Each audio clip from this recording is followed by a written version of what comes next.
करते हैं।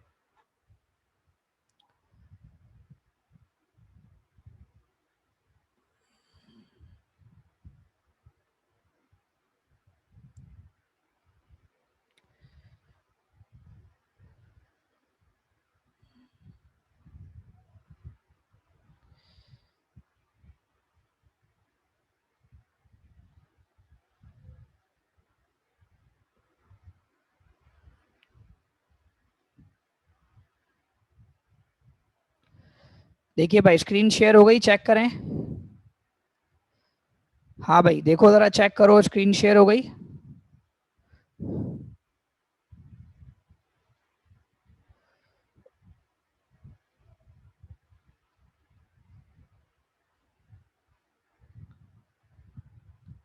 हाँ भाई, तो ये है क्वेश्चन का आपके सामने भाई, ज्योमेट्रिक सीक्वेंस और सीरीज के हवाले से कुछ एमसीक्यूज टाइप क्वेश्चन रहेंगे अभी आपके सामने, उसके बाद हम 6.4 को स्टार्ट करेंगे।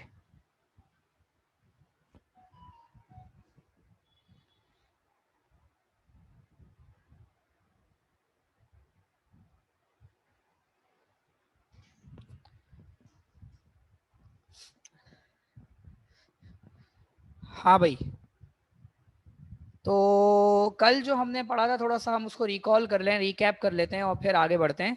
हमने सीक्वेंस पढ़ा था, सीक्वेंस तो हम पहले ही पढ़ चुके हैं, लेकिन ज्योमेट्रिक सीक्वेंस के अंदर हमने देखा था कि कोई ख़ास नंबर मल्टीपल होता है, यानी कि इससे कोई ना कोई ख़ास नंबर मल्टीपल होता है जब भी कोई सीक्वेंस बनाता है। और इसी तरीके से हमने इसके लिए कोई फॉर्मूला भी ड्राइव किया था।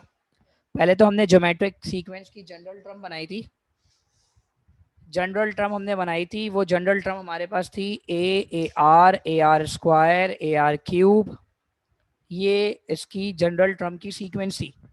मतलब कि ये ज्योमेट्रिक प्रोग्रेशन की हमने ये सीक्वेंस बनाई थी, a r square a r cube, ठीक है। जिसमें ए जो है ना, a is the first term and r is the common ratio. और इसमें जब हम रेशो निकालते किसी भी सीक्वेंस का तो वो कांस्टेंट निकलता। जैसे अर्थमेटिक मीन अर्थमेटिक सीक्वेंस के अंदर जब हमने डिफरेंस निकाला था कॉमन निकला था, तो इसी तरीके से इसका रेशो निकालेंगे, मतलब डिवाइड करेंगे अगली वाली टर्म को पिछली वाली टर्म से, तो हमारे पास रेशो सेम निकलेगा। जैसे आपके पास एग्जाम्पल पे यहाँ पर एक एग्जाम्पल दी हुई है, 2 डिवाइडेड बाय 1 आंसर आ रहा है 2, 4 डिवाइडेड बाय 2 आंसर आएगा 2, तो इसका रेशियो सेम होगा। ऐसी सीक्वेंस को हम बोलेंगे अर्थमेटिक सीक्वेंस, ठीक है। समझ में आ रही है बात? अच्छा, अब हमने इसके अलावा जो है वो इस सीक्वेंस में रूल और फॉर्मूला पढ़ा था। ये टी एन बराबर है a r n minus one, और हमने कहा था कि एन माइनस वन में जो है वो मैक्सिमम एन कौन सा हो सकता है, पॉजिटिव इंटीजर हो सकते हैं, जीरो भी नहीं, पॉजिटिव इंटीजर। और पॉजिटिव इंटीजर कौन से, जीरो, वन से स्टार्ट करेंगे, वन माइनस वन जीरो होगा, तो आर की पावर जीरो का मतलब वन होता है। तो आपकी फर्स्ट टर्म जो है वो ए है, ठीक है। समझ में आ रही है बात?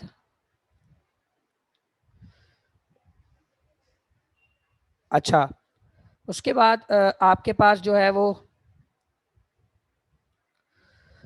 सीक्वेंस के लिए एक सवाल किया हमने इसी तरीके से कि हमें फर्स्ट टर्म मौजूद है, हमें कॉमन रेशियो मौजूद है, और हम इस फॉर्मूले में रख दें अगर t n is equal to a multiply by r की पावर एन माइनस वन, जिसमें हमें एन नहीं पता। तो अगर एन हमसे सवाल पूछता है कि 4 टर्म निकालना है, 10 टर्म निकालना है, तो जो भी टर्म हमें निकालनी होगी वो सवाल हमें मेंशन करेगा। लेट्स सपोज कि वो हमसे कहता है 4 टर्म निकालें, तो एन की जगह आ जाएगा 4, यहाँ पर एन की जगह आ जाएगा 4, 4 माइनस वन हो जाएंगे 3, 3 की पावर 3 का मतलब हो जाएगा 27, और 27 टाइम्स 270 हो जाएगा, ठीक है। अच्छा, उसके बाद हाँ, उसके बाद हमने 10 टर्म के हवाले से पढ़ा। 10 टर्म भी हमने इस लिहाज से देखा है, now the sequence of common factor, मैंने कहा था जो कॉमन रेशो आता है वो सेम होता है, तो ये चीज देखना एमसीक्यूज में अक्सर आ जाती है कि जब तुम डिवाइड करोगे तो सबका रेशो सेम होना चाहिए, सबका रेशो सेम होना चाहिए। इसी तरीके से ये तुम्हारे पास देखो 6.5 जो है ना एक्सरसाइज, वो आपके पास इनफाइनाइट सीक्वेंस की है, सही है। मतलब ये कि आपका फॉर्मूला सम ऑफ सीरीज का आएगा और फिर इनफाइनाइट सीक्वेंस का आएगा। ज्योमेट्रिक जो जीपी के अंदर और ज्योमेट्रिक मीन तक काफ़ी चीज़ें इंपॉर्टेंट रही हैं, लेकिन ज्योमेट्रिक सीक्वेंस जो है ना वो इस साल के लिहाज से, रिड्यूस सिलेबस के लिहाज से सबसे ज़्यादा इंपॉर्टेंट है आप लोगों के लिए। तो सबसे पहले अपने सामने बुक ओपन करिए, ज़रा मैं आपको कुछ चीज़ें दिखाना चाहता हूँ बुक के हवाले से। पेज नंबर ओपन करिएगा, एक्सरसाइज 6.4, 6.4 पेज नंबर है,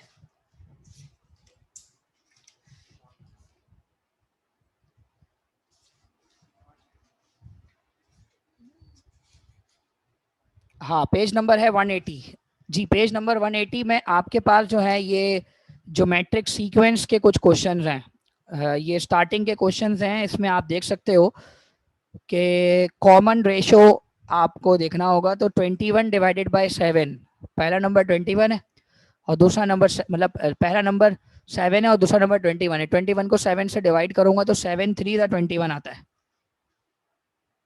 ठीक है। और इसी तरीके से 63 डिवाइडेड बाई 21 जो है ये आपके पास क्या कहलाएगा, ये भी 3 कहलाएगा। तो डिवीजन जो है ना, कॉमन रेशियो जो है ना वो कांस्टेंट है, यानी अगर आप 21 को डिवाइड बाय 7 करेंगे जब भी 3 आएगा और 63 को डिवाइड बाय 21 करेंगे जब भी 3 आएगा, यानी रेशियो सेम है। इसी तरीके से 16 को डिवाइडेड बाय 32 करेंगे 1/2 आएगा, 16 डिवाइडेड बाय 32 ये क्या निकलेगा आपका 1/2। इसी तरीके से 8 डिवाइडेड बाय 16 करेंगे तब भी 1/2 बनेगा।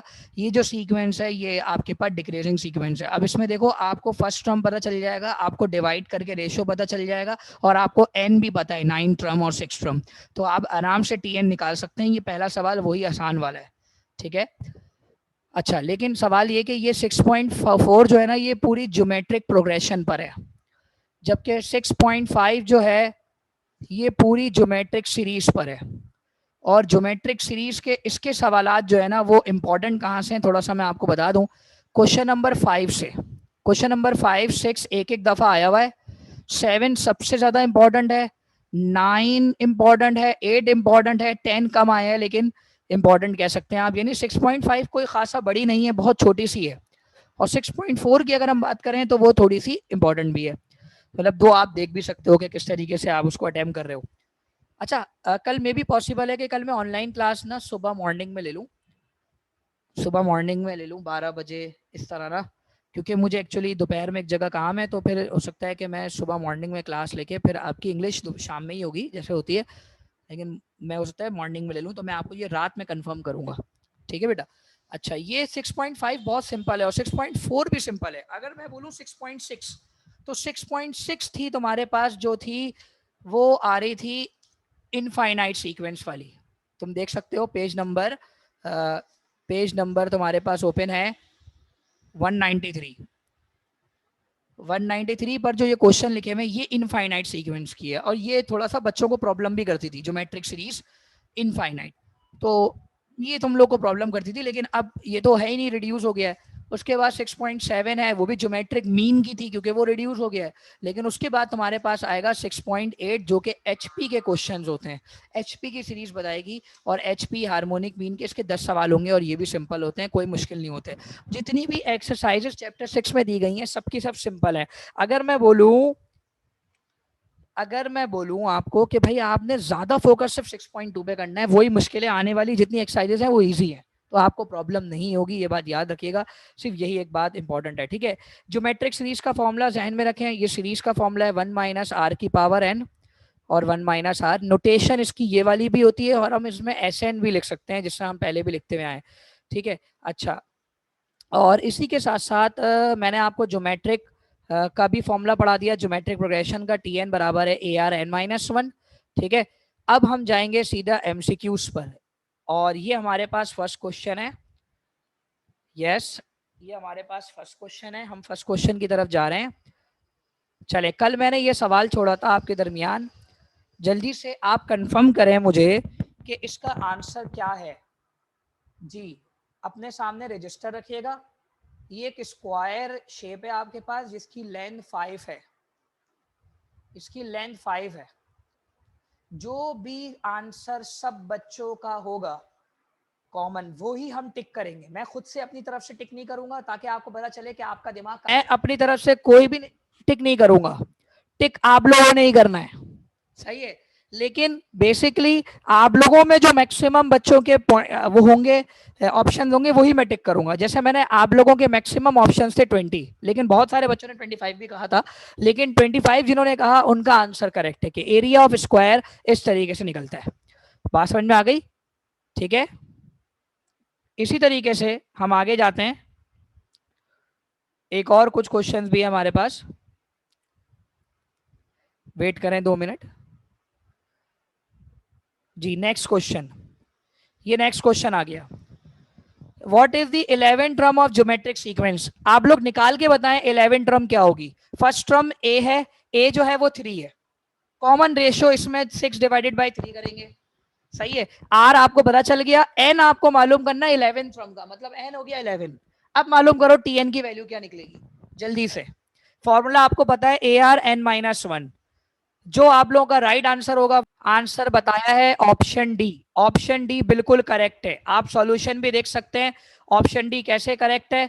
भाई आपके पास ए की वैल्यू 3 है, यानी फर्स्ट टर्म 3 है, कॉमन रेशियो 2 आ रहा है।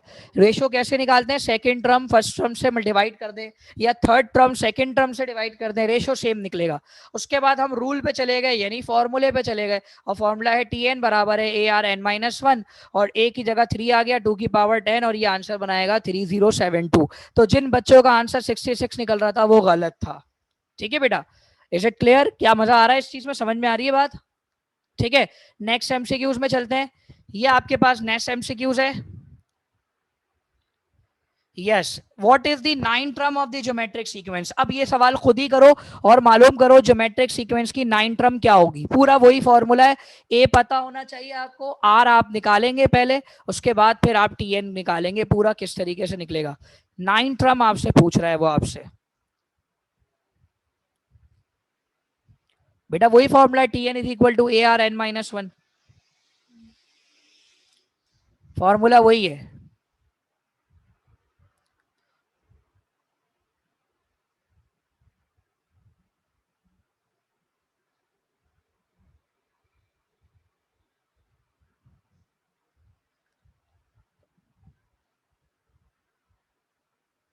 What is the 9th term of the geometric sequence? What is the 9th term of the geometric sequence? ये पूछा जा रहा है।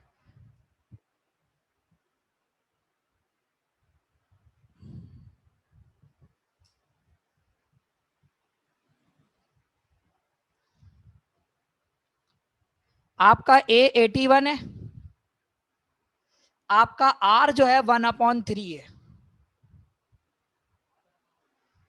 27 डिवाइडेड बाई 81 1/3, और होल पावर है 9 -1।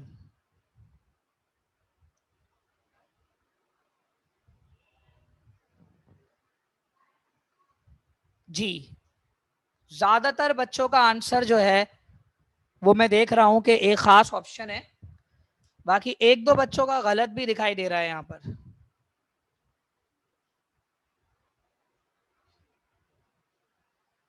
ऑप्शन ए वाले स्टूडेंट्स कौन कौन से हैं? अस्का, हसन अब्बास, ये है, और इसके अलावा बाकी ए वाला कोई भी नहीं है, बाकी सब ऑप्शन बी वाले हैं। तो मैं ऑप्शन बी को टिक करता हूं। Yes, excellent, you are right. The sequence has a factor 1/3 between each pair of numbers, a is equal to 81 and r is equal to 1/3, the common ratio. The rule for any term is, and the answer is this. Is it clear? Clear हो गई बात? समझ में आ रही है बात?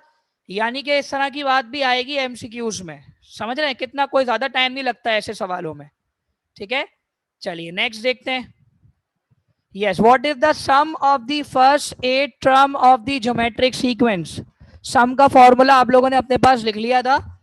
Geometric sequence 8 terms of the geometric sequence, 8 term of the geometric sequence आपने बतानी है इसकी। फॉर्मूला आपके पास लिखा हुआ है। अब मैं बैक पे नहीं जा सकता बेटा, बैक पे नहीं जा सकता, वरना फॉर्मूला आपको दिखाया था। 6.4 पे फॉर्मूला लिखा हुआ होगा, 5 पे 6.5 की आप एग्जांपल्स में जाएंगे, सम ऑफ टर्म का फॉर्मूला मौजूद होगा। यहां स्टूडेंट्स आंसर बताना शुरू कर रहे हैं। अनस ने आंसर बताया है। 6.5 की बाद जो एग्जांपल्स होंगी वहां फॉर्मूला लिखा हुआ होगा। Yes, a r n minus one divided by r minus one. तो ए आपका फर्स्ट टर्म है, आर आपका कॉमन रेशियो है जो कि 3 है, और एन आपके पास क्या है, फर्स्ट 8 टर्म यानी 8। तो आराम से मालूम करके सम ऑफ टर्म क्या आ रहा है। रेवा काशिफ ने आंसर बता दिया है, अशनब ने भी आंसर बता दिया है, और ज्यादातर बच्चे आंसर जो है वो बता रहे हैं, लेकिन बताऊंगा नहीं कि क्या बता रहे हैं, ताकि पता चल सके कि कौन क्या कर रहा है। सैयदा अस्का ने भी आंसर बताया है।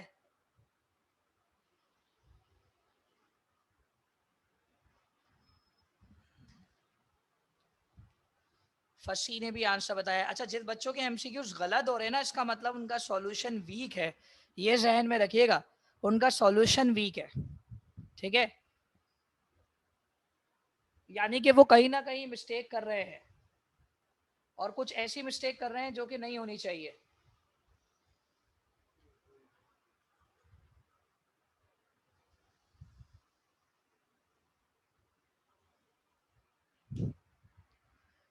चले भाई, ज्यादातर बच्चों ने आंसर 16,400 बताया है, तो जरा मैं 16,400 लगा रहा हूं। You got it right. सही है भाई, ए की वैल्यू 5 है, आर की वैल्यू 3 है, एन की वैल्यू 8 है। आप इसको बाकायदा तौर पर पुट करेंगे, और साथ साथ जो है वो फिर आप 6561 आपका आंसर है, 3 की पावर 8 का माइनस करके डिवाइड करके आखिर में मल्टीप्लाई कर दीजिएगा। 16,400 आपका आंसर है, option C. Is it clear भाई? समझ में आ रही है बात? आसान है। ओके, अब ये बताइए भाई, if the sum of the first 9 term of the geometric sequence, give your answer as a decimal correct to 1 decimal place। आपका आंसर एक डेसिमल प्लेस में आना चाहिए, मतलब 2 नंबर के बाद पॉइंट होना चाहिए, और पॉइंट के बाद अगला नंबर सिर्फ एक होना चाहिए। सही है ना? मतलब आंसर में ज्यादा पॉइंट्स नहीं होने चाहिए, कहने का मकसद ये है।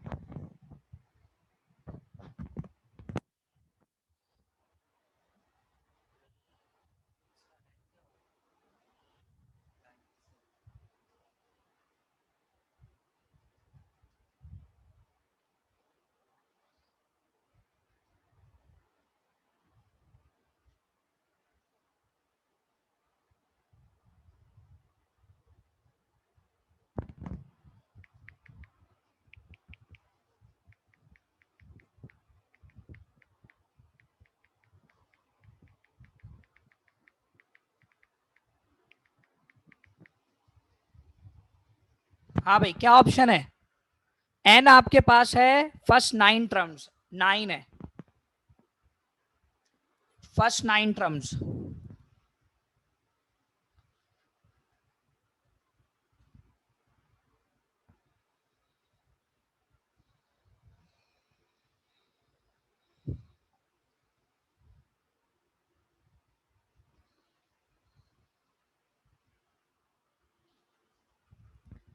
ए, सबका आंसर ए, ए बता रहे हैं भाई सब।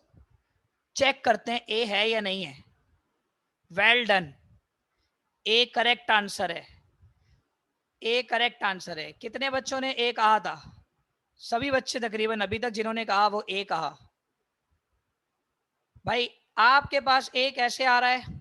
First term second term r मौजूद है, आपने इसी फॉर्मूले में रखा, 1/2 की पावर एन। अच्छा, अब मसला ये है कि ये फॉर्मूले में आर पहले कब आ गया, आर बाद में क्यों आया है? एक फॉर्मूला ऐसा है जिसमें आर पहले है, और एक फॉर्मूला ऐसा है जिसमें आर बाद में है। The sequence is a factor of 1/2। ये आपके पास बुक में फॉर्मूलाज हैं, आपको बकायदा वहां से नजर आएगी ये वाली बात कि जिन जगहों पर आर पहले होता है वो कौन से फॉर्मूले होते हैं ज्योमेट्रिक सीरीज में। ये आप पेज नंबर ओपन करें बुक का, मैं आपको वहां से क्लियर। हमारे पास एस एन के दो फॉर्मूले होते हैं। एस एन का ये वो फॉर्मूला है जिसमें आर बाद में लिखा हुआ है, वन पहले लिखा हुआ है, और पिछले फॉर्मूले में हमने देखा था आर एन पहले लिखा हुआ था, -1 बाद में था। तो ये कब कौन सा फॉर्मूला यूज करना है ये समझ लो, हम डिपेंड करेंगे आर पे। अगर आर आपका ग्रेटर देन 1 निकलता है, लेट सपोज यहां पर आर कितना निकल रहा है 10/20, 1/2, यानी डिक्रीजिंग सीक्वेंस है, नंबर डिक्रीजिंग साइड पर जा रहे हैं। 10/20 तो आप समझ गए, 5/10 तो आप समझ गए कि आंसर 1/2 आ रहा है। तो इट मींस अगर आर आपका 1/2 है तो इसका मतलब कॉमन रेशो कांस्टेंट है, तो ए की वैल्यू 20, आर की वैल्यू 1/2 और एन की वैल्यू 9 है। तो अब हम जो है वो चेक करेंगे कि ये चीज आंसर में आ रही है या नहीं। 20, 1 - 1/2 की पावर 9 एंड 1 - 1/2, क्लियर। तो 1/2 की पावर 9 512 होते हैं। एलसीएम लेंगे, यहाँ पर आपको बाकी का स्टेप पता है, एलसीएम लिया जाएगा 512 का, और ये स्टेप उन्होंने ज्यादा कोई एक्सट्रीम किया हुआ है। आप 512 का एलसीएम लेके उसको क्रॉस करेंगे, 512 से 1 माइनस करेंगे, 511 divided by 512 whole divided by, यहाँ पर भी नीचे एलसीएम लिया जाएगा, क्रॉस मल्टीप्लाई होगा, 2 1 2, 2 - 1 1/2, मल्टीप्लाई को में कन्वर्ट करेंगे तो 2 पर चला जाएगा, 1 नीचे आ जाएगा, और ये 2 512 से कैंसिल होने के बाद फाइनल आंसर आपके पास जो बचना चाहिए वो क्या आना चाहिए, वो 39.9 आएगा। सिंगल डेसिमल में आप आंसर बताएंगे। समझ में आ गई बात, क्लियर है। तो कितने एमसीक्यूज हो गए, 5। नेक्स्ट आपके सामने आ गया, the first term of a geometric sequence is 5 and the sixth term is 160, यानी T5 आपके पास T1 आप कह सकते हो, यानी फर्स्ट टर्म आपके पास 5 है, T1 आपके पास 5 है, और सिक्स टर्म जो है वो आपके पास कितनी है 160। What is the common ratio. अब आपने कॉमन रेशो बताना है, कैसे बताओगे common ratio. Yes you have to decide. तो बेटा जिन बच्चों ने आंसर बताया वो ज्यादातर 2 बताया, और ऑप्शन बी जो है ना वो करेक्ट है। Let the first term be a and the common ratio r. We know that a is equal to 5. Use the formula n term xn यानी tn, xn की जगह आप tn का वर्ड यूज कर सकते हैं, tn ar n minus 1, and the sixth term is 160, यानी ar 6 minus 1, ar 6 minus 1 का मतलब क्या हो गया ar 5, और tn यानी t6 की वैल्यू 160 दी हुई है, यानी हमें छठी टर्म 160 दी हुई है, ar 5 यहां तक आ गया। अब a की वैल्यू तो 5 होती है, तो ए की जगह पर आप 5 रख देंगे, यहां पर जब ए की जगह 5 रख देंगे 5r5 सही है, 5 या मल्टीप्लाई वहां जाकर डिवाइड हो जाएगा, r5 इज इक्वल टू 32। अब 32 कब 5 की पावर बनाता है, जब 2 की पावर 5 होगी, तो 5 से 5 कैंसिल हो जाएगा, r की वैल्यू 2 निकल कर आएगी। इस तरह का ये सवाल था। समझ में आई बात आप सबके कि यहाँ पर आर निकालना थोड़ा सा डिफिकल्ट था। इसी तरह के आपके एप्टीट्यूड टेस्ट में भी ना आपके क्वेश्चंस आते हैं और आपको इसी तरह टिक करने होते हैं, जहन में रहे। जिसका सॉल्यूशन पक्का होगा उनके लिए फिर ये शॉर्ट ट्रिक्स के जरिए आंसर निकालना कोई मुश्किल बात नहीं होगी। समझ में आई बात। Okay next MCQs. MCQs number 7, the fourth term of a geometric sequence is 27, यानी T4 आपका दिया हुआ है 27 एंड द 11 टर्म इज 1, यानी T1 है, T11 है आपका 1। What is the first term. तो इसी तरीके से हम थोड़ा सा बड़ा सॉल्यूशन है लेकिन हो जाएगा। जल्दी से आप लोग सब आंसर बताइए, क्या आंसर दे रहे हैं, शाबाश जल्दी से। फर्स्ट फोर टर्म है 27, T4 है 27 और T7 है आपका 1, T7 1 है और T4 27 है। और अब आपने मालूम करना है फर्स्ट टर्म क्या होगा।